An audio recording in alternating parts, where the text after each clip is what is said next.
이 갈라디아서 1장 11절은요. 형제들아 내가 너희에게 알게 하노니 내가 전한 복음은 사람의 뜻을 따라 된 것이 아니니라 라고 하는 말씀이 있습니다. 사도 바울이 이제 말씀을 전하면서 그 말씀을 전하는 것들이 사람의 뜻을 따라 된 것이 아니다 라고 갈라디아서 1장 11절에 말씀하시는데 오늘은 이 사람의 뜻으로 난 것이 아닌 하나님의 뜻으로 난 모든 것을 이제 사람들에게 강권하는 사도 바울의 모습을 볼 수가 있습니다. 이 강권하다라고 하는 말의 뜻은요, 내키지 않는 것을 억지로 권하다라는 뜻을 가지고 있어요. 이 사도 바울은 어찌하여 이렇게 사람들이 달가워하지 않는 말들을 전해야 했을까? 그것도 욕을 듣고 매를 맞고 옥에 갇히면서까지 왜 달가워하지 않는 말들을 강권해야 했을까라는 겁니다. 이 모든 것을 감수하고서라도 꼭 전해야 하는 말들은 무엇이었을까라는 겁니다. 룻기 1장을 보면 나오미라고 하는 여인이 나옵니다. 이 나오미는 남편과 두 아들을 데리고 모압 지방으로 이사를 가게 되었습니다. 이유는 이 베들레헴 지역에 흉년이 들었기 때문에 이제 이사를 가게 됐죠. 하지만 이사한 모압에서는 가족에게 더 큰 흉년이 들었습니다. 그래서 남편도 죽고 두 아들도 모두 죽었습니다. 이제 나오미에겐 손자도 없고 과부인 두 며느리만 남았습니다. 나오미는 더 이상 이 모압에 머물 이유가 없었어요. 그래서 이제 그녀의 민족이 있는 베들레헴으로 돌아가기로 마음먹었습니다. 돌아가기로 마음먹고 보니까 자기에게는 이방 사람이었던 며느리 둘이 남아 있었던 거예요.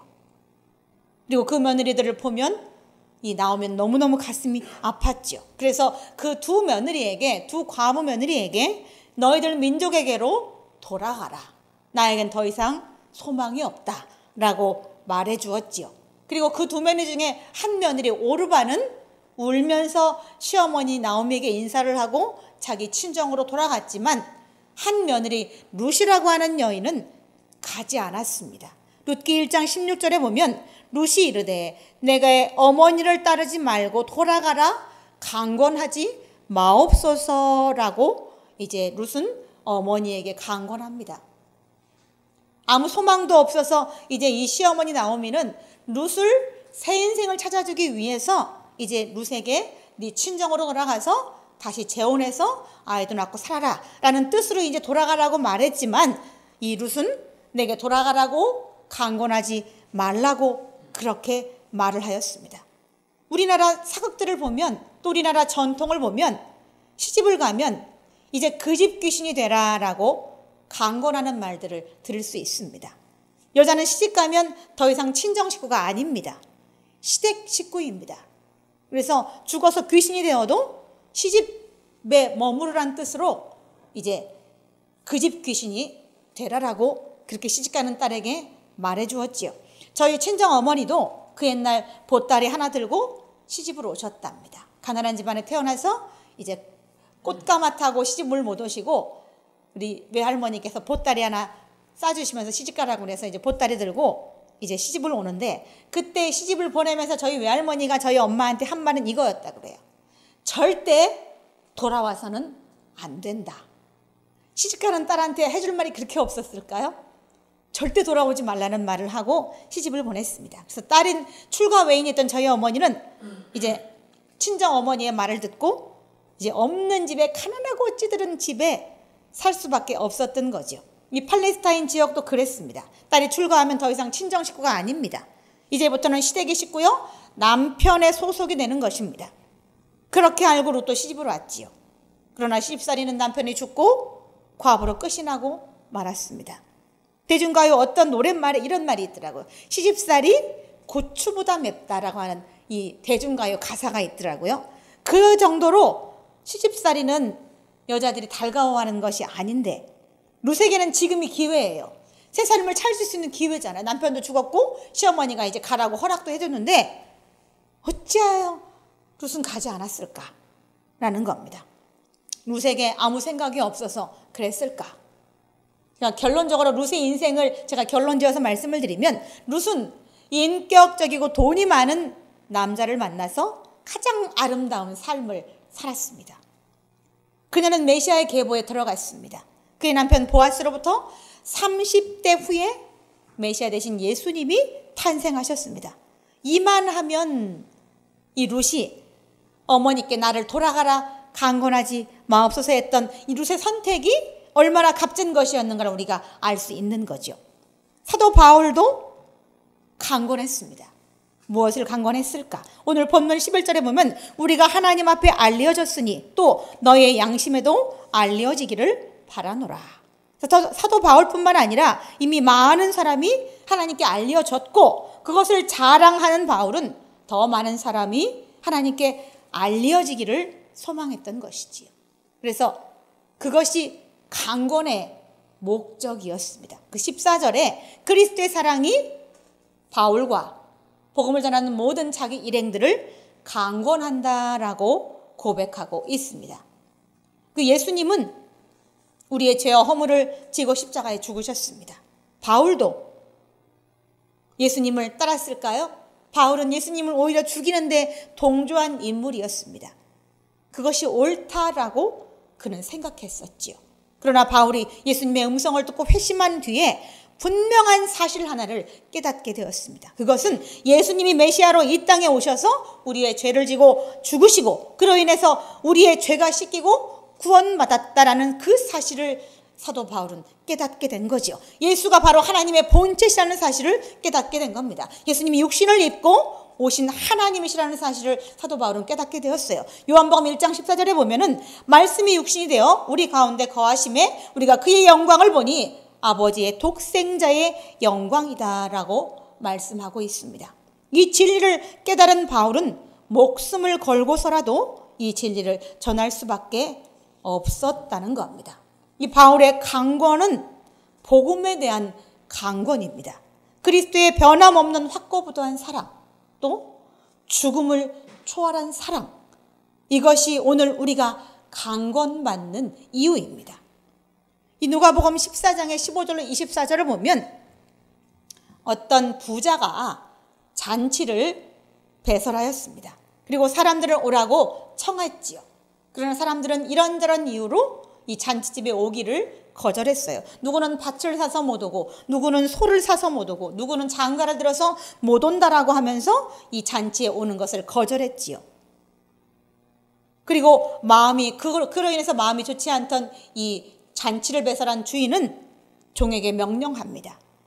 길과 산울타리를 나가서 사람을 강권하여 데려다가 내 집을 채우라 라고 그렇게 명령합니다. 이 말씀은 상당히 중요한 신학적인 뜻을 담고 있습니다. 복음을 전하고 교회를 채우라라고 하는 명령을 이 말씀 속에 담고 있다는 것입니다. 우리는 주인 되시는 하나님께 복음을 전하는 명령을 받았습니다. 이것은 해도 되고 안 해도 되는 것이 아니라 반드시 해야 되는 것이라는 겁니다. 사도 바울은 그보다 더 가슴에 와닿은 것이, 우리가 복음을 반드시 전해라고 하는 그 말씀보다 더 가슴에 와닿았던 것은 예수님의 끝이 없는 깊은 사랑에 그가 마음이 녹아졌던 겁니다. 하나님은 사랑이십니다 라고 우리 전도지에 보면 각 교회들이 전도지 위 상단에 아니면 겉표면에 그렇게 써서 전도합니다. 하나님은 사랑이시라. 하나님은 사랑이십니다. 사랑의 본체가 바로 우리 하나님이시기 때문에 예수님을 죽이는데 동조했고 수많은 하나님 사람들을 핍박하고 죽이는 자신을 용서하고 하나님의 사도로 부르신 그 용서의 사랑에 감격해서 이 사도 바울은 가만히 있을 수가 없었던 거죠. 유대계의 형식에는 하나님이 없었습니다. 그러나 예수님께는 하나님의 사랑이 있었습니다. 피 끓는 하나님의 사랑을 전하는 것이 이제 사도 바울의 삶의 목적이 됐던 거죠.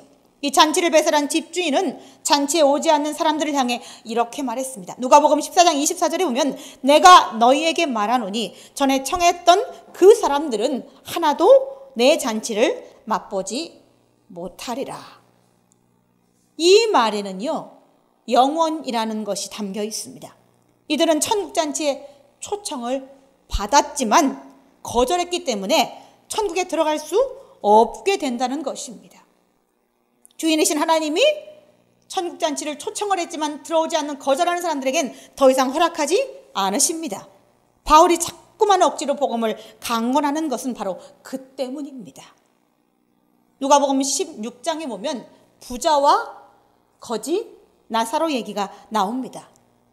부자는 나중에 죽어서 뜨거운 불지옥에서 소리 지르면서 후회했습니다. 부자는 유대인이었고 매일 말씀을 듣고 살았지만 하나님을 진정으로 경외하지 않았기 때문에 불지옥에 떨어지고 말았어요. 이 부자는 내가 이 불꽃 가운데에 괴로워하나이다 라고 호소합니다. 이 번역이 이렇게 돼서 저는 참 이것이 들을 때마다 참 이게 번역이 너무 약하다는 생각이 드는데, 이 불꽃 가운데 괴로워한다는 얘기는 이 불꽃 가운데 견딜 수 없는 고통 중에 있나이다 이런 뜻을 가지고 있어요. 근데 번역은 괴로워한다. 괴로워한다라는 말은 그냥 견딜만하다는 이런 뜻으로 들리기도 합니다. 그러나 이 번역에 괴로워한다는 얘기는 견딜 수 없는 고통 중에 있다 라는 뜻으로 부자는 내가 이 불꽃 가운데 죽겠나이다 이런 호소를 했던 겁니다. 이 하나님의 섭리는 다 때가 있습니다. 이 부자에게 계속해서 유대교 신자로 태어나서 유대교인으로 평생 살다가 죽었기 때문에 하나님을 늘 평생을 듣고 살았지만 결국 지옥불에 떨어졌던 것은 그에게 하나님의 복음을 강구하는 것은 유한했다는 얘기지요. 하나님은 다 섭리는 때가 있습니다. 하나님의 부르심은 유한합니다. 영원히 그가 죽어서까지 그 부르심이 유효하지 않다는 겁니다. 영원히 지속되는 것이 아니기 때문에 우리는 마치 우리가 하나님이 우리를 부르시는 것이 우리가 죽음 이후에도 가능하다라고 착각하고 사는지도 모릅니다. 하지만 하나님의 부르심은 분명히 말씀드리지만 유한합니다. 부르심의 마지막 때가 있다는 겁니다. 바울이 그리스도 예수를 권할 때 받아들인 사람은 참으로 지혜로운 사람이라는 겁니다. 사람들은 육신을 따라 살지만 바울은 예수님을 따라서 살라고 오늘 본문 16절에 권하고 있습니다. 바울은 자신이 복음으로 인해서 미쳤어도 하나님을 위해서 미친 것이라고 말합니다. 복음에 미치지 않고서야 목숨을 걸 수가 있겠는가 말이지요. 천재화가 고흐라고 하는 사람이 있었습니다. 19세기에. 네덜란드 출신으로 프랑스에서 활동했던 이 빈센트 반 고흐는 자기 응시로 자화상을 그렸는데 자기의 귀를 자르고 그 자른 귀에다가 붕대를 감고 그 자화상을 그렸던 인물입니다. 미치지 않고서 어떻게 그런 짓을 할 수가 있겠습니까? 지 귀를 지가 자르고 자른 귀에 피가 나니까 붕대로 감고 모자를 쓰고 자기 자화상을 그렸던 인물입니다. 얼마나 그림에 미쳤으면 붕대를 감고 그림을 그렸을까? 근데 그랬던 그를 21세기의 현대인들은 천재 화가라고 그를 부른다는 겁니다. 그가 그림에 자기의 영혼을 담았기 때문에 그의 그림을 보며 다들 사람들은 어떤 무엇인가 보이지 않는 것을 느낀다는 겁니다. 저도 그 자화상을 봤어요. 고흐의 붕대를 감고 모자를 쓰고 그린 자기 자화상을 봤는데 굉장히 강렬한 어떤 이제 느낌이 듭니다. 왜냐하면 이 고흐가 완전 그림에 미쳐서 자기 영혼을 담아서 그렸기 때문에 그 그림에는 무엇인가 꿈틀거리는 생명력이 있다는 겁니다. 오늘 사도 바울이 강권하는 말씀에는 생명력이 있습니다. 거듭남의 생명력이 있습니다. 그런즉 누구든지 그리스도 안에 있으면 새로운 피조물이라 이전 것은 지나갔으니 보라 새 것이 되었도다. 이 새 것 되는 것은 생각보다 쉽습니다. 쉬운데 사람들이 받아들이려고 하지를 않습니다. 저도 전도를 해보면 될 듯 말 듯 막 애가 타고 화도 나고 짜증이 납니다. 그런데 그것을 멈출 수가 없다는 겁니다. 그것이 바로 멈춰지지 않는 것, 이것이 바로 복음입니다. 이 사도 바울은 그 일에 목숨을 걸었고 저나 현대인들은 목숨을 걸지 않는다는 겁니다. 그냥 시간 때우기식으로 전도에 참여합니다. 근데 사도 바울은 자기 목숨을 걸고 전도를 했기 때문에 수많은 생명이 하나님께 돌아오는 놀라운 역사가 있었지요. 오늘 본문 18절에는 하나님은 세상과 자기를 화목하게 하시려고 사도 바울을 보냈던 겁니다. 그 하나님의 화목을 위해서 우리는 하나님께 부름을 받은 사람들이라는 겁니다. 오늘 본문에는 하나님이 사람과 화목하기 위해서 우리 그리스도인들을 다시 세상에 내보내서 화목하게 하기 위해서 사람들을 주님 앞에로 강권해서 부르기를 원하신다는 겁니다. 이제 저희 교회는 이제 교회가 작아서 재편성할 일이 별로 없지만 이제 큰 교회들은 10월이나 11월 되면은 이제 교회가 재편성이 됩니다. 여전도가 재편성이 되고 이제 주일학교가 재편성이 되고 교사가 재편성이 되고 구역이 재편성이 돼서 이렇게 모든 부분이 다 이제 섞여서 새로 편성이 되는데, 제가 옛날에 집사 때 이제 11월에 교회가 재편성이 되었어요. 근데 재편성이 되고 나서 딱 교회 가보니까 12명을 제가 구역장이고 저희 구역에 12명을 편성해서 주었어요. 근데 딱 보니까 12명 다 장결자예요. 장기 결석자. 교회에 오랫동안 나오지 않았던 장기 결석자들을 묶어서 저희 구역에다가 편성을 해놓은 거예요. 전 처음에는 진짜 기가 막혔죠. 오랫동안 교회에 안 나오는 사람들을 몽땅 묶어서 한 사람도 아니고 12명이나 묶어서 저에게 주었습니다. 처음에는 황당했지만 기도하면서 제가 오기가 생겼어요. 그래서 한번 해보자 라는 생각이 들었지요. 그리고 1년 동안 그들을 다시 교회를 이끄는데 여러 가지 일들을 했습니다. 제 돈 들여서 휴지를 사가지고 찾아가고 그들에게 밥을 사 먹이고 저를 싫어하는 그들에게 억지 웃음을 웃어가면서 그들에게 매번 사정을 하고 문 밖에서 수도 없이 많이 그들을 기다려 주었습니다. 그들을 기다리다 보면은 헛걸음할 때가 말도 못하게 많았어요. 30분을 기다리고 어떤 때는 그보다 더 긴 시간을 기다리다 결국에는 나오지 않아서 혼자 돌아가는 일이 부지기수였지요. 그렇지만 하나님은 감동하셨는지 큰 기적이 일어나기 시작했습니다. 12명 중에 무려 10명이 다시 믿음을 회복했습니다. 오랫동안 교회에 나오지도 않던 그들을 하나님이 제2 애탈고 강권하는 모습을 보고 그들을 감동케 하셨는지 무려 10명이 회복되고 2명을 회복시키지 못하고 이제 제 구역장의 이제 일은 끝이 났습니다만, 그래서 2명을 회복하지 못하는 것이 못내 아쉽기는 합니다만, 이렇게 우리는 자존심을 내어놓고 내 생활을 뒤로 하고 그 생명을 살리기 위해서 고군분투하는데, 그래서 하나님이 그렇게 우리가 생명을 걸고 우리가 복음을 전하고 강권할 때에 수많은 사람이 하나님께 돌아오는 역사가 있었다는 겁니다. 하나님은 나와 화목하기를 소원하십니다. 하나님은 나와 여러분과 화목하시기를 소원합니다. 그것을 굉장히 기쁘게 알고 계십니다. 나보다 더 잘 알고 나를 위해서 나보다 더 일하시고 나를 위해서 목숨을 거시고, 그래서 그 일을 위해서 이 땅에 오신 분이 바로 예수님이었습니다. 나와 화목을 이루기 위해서 또 다른 하나님의 자녀를 붙이는 것이 바로 복음을 강권하는 것입니다. 하나님을 떠난 어떤 사람을 하나님께 돌아오게 하기 위해서 오늘 내가 복음을 전한다면 나를 사용하신다는 겁니다. 저도 새아이에게 서로 용납해 주라고 늘 가르칩니다. 누나가 더 하라고 가르칩니다. 네가 누나를 보호해 줘야 한다라고 그렇게 가르칩니다. 우리 하나님도 그러십니다. 내가 돌아왔으니 나간 자식에게 신경 쓰는 것이 마땅한 것이지요. 집 나간 둘째 아들을 목이 빠지게 기다리는 것처럼 나간 자식도 하나님의 자식이기 때문에 하나님의 품에 머물러 있는 그 자식에게, 나간 자식에게 신경 쓰라고 하는 것은 어쩜 마땅한 것일 수도 있습니다. 여러분, 그런 하나님의 심정을 담고 바울은 오늘도 사람들에게 복음을 강권하고 있습니다. 육신의 생각은 하나님과 원수가 된다라고 로마서 8장 7절은 말씀하십니다. 하나님이 내 아버지신데 그 아버지와 내가 원수지간이 되어서야 되겠는가 말이지요. 이 하나님은 육신적인 분이 아니십니다. 영적인 분이십니다. 그 영적인 하나님과 우리가 교류하기 위해서는, 영적인 하나님을 내가 아버지로 모셨으니 우리는 영을 따르는 자들이 되어야 할 것입니다. 지금 전도하느라고 힘드신 분들이 혹시 있으신지요? 그러나 힘을 내십시오.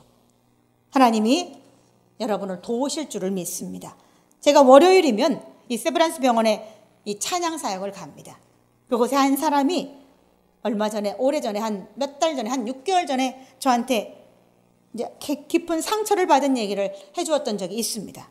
이 태신자를 진심으로 대하고 교회로 인도를 했는데 나중에 그 사람이 본색을 드러내면서 내가 그럼 너를 왜 만나겠느냐고 하면서 순수한 전도를 이용 가치로만 생각했던 이유 때문에 굉장히 깊은 상처를 받고 저한테 말했던 기억이 납니다. 저는 그를 위로해 주었습니다. 그러나 다른 것은 할 것이 없었습니다. 우리가 전도를 하다 보면 이건 겪는 일들입니다. 저도 그런 일들을 여러 번 겪었으니까 전도하다 보면 우리를 기쁘게 맞아주는 사람보다는 우리를 박대하고 핍박하고 눈 흘겨보고 조롱하는 사람이 더 많습니다. 저도 그런 일들을 많이 겪었어요. 저는 그들을 섬기는데 그들은 저를 조롱하고 있습니다. 매번 그들에게 사정을 해야 하는 것도 구역장의 사명이지요. 그래서 한 번은 예배를 드리기 위해서 한 번 예배를 드리기 위해서 그들에게 한 사람에게 여러 번 전화를 합니다. 전화를 해도 안 받아요. 그러니까 예배 한 번 드리려면 그가 전화를 받을 때까지 전화를 하는 거예요. 그렇게 해서 매주마다 그렇게 반복해서 1년을 예배를 드리는데 그러다가 저도 지쳐서 이제 한 주는 전화를 안 했어요. 그랬더니 자기들끼리 하는 말이 야 어째 이번 주는 전화 안 온다. 전화 한번 받아줄까? 야 너한테도 안 왔냐? 이렇게 자기들끼리 저를 조롱하는 말을 제가 들었습니다. 정말 기가 막히지 않나요? 저는 진심으로 그들의 영혼을 위해서 아침 저녁으로 부르짖고 기도하고 그들에게 진심을 다해서 대해주는데 그들은 나를 조롱합니다. 야 너한테 전화 안 왔어?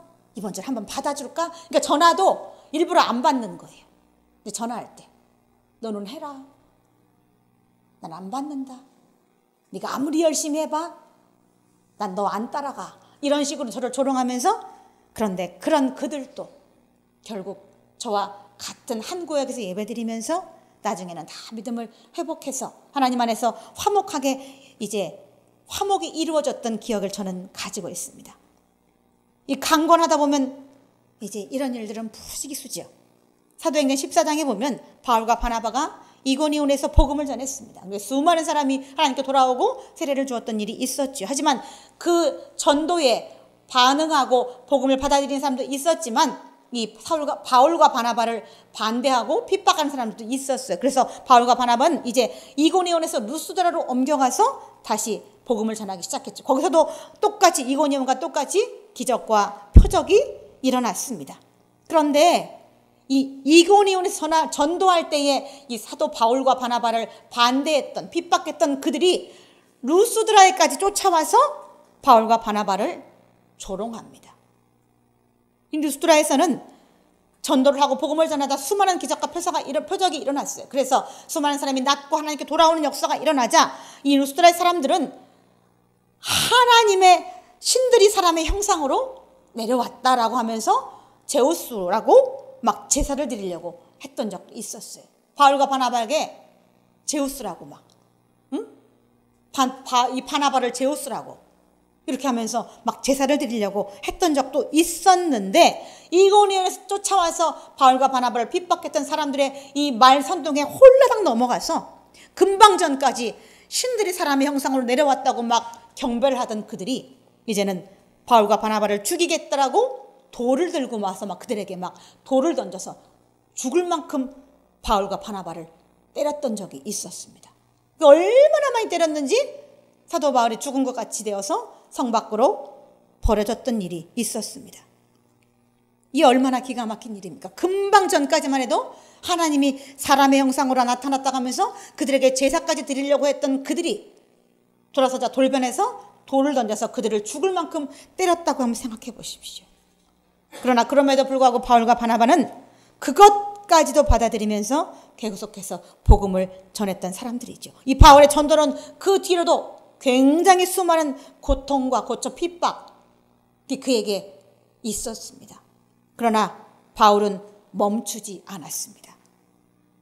계속해서 그리스도의 말씀을 강권했습니다.